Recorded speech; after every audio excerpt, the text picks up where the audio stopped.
Okay, hello guys.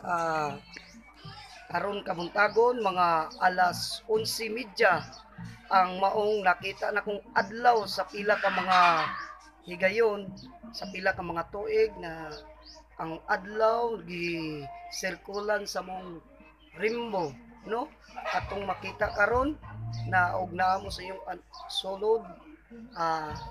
atong masayran kung unsa gi timailan sukad pa ni na ingani na akong edad na 30 kapin nya karon pa ko kitag adlaw kay sagaran sa rimbo na magpakita na makita na to na sagaran kung naiuwan makita pero karon dili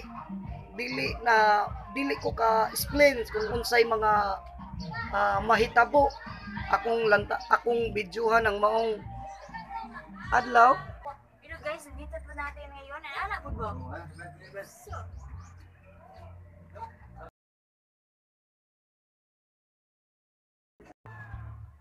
Okay, mao katong mao ni natong nakita sa maong adlaw na talagsaon sa mga panahon karon labi na adunay virus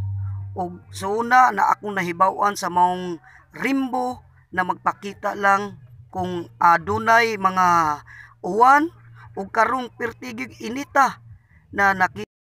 ug karon makita na to sa atong gibidyohan na dako kayong lingin na naggisirkulan ang mong adlaw sa mong rimbo, no? Talagsaon ra gyud sa dugay na panahon karon pagi ko nakasinati sa pagtan-aw, wa ko kahibalo unsay mga pasabot ni ini.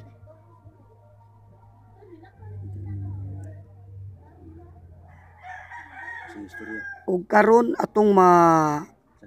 saksihan sa maong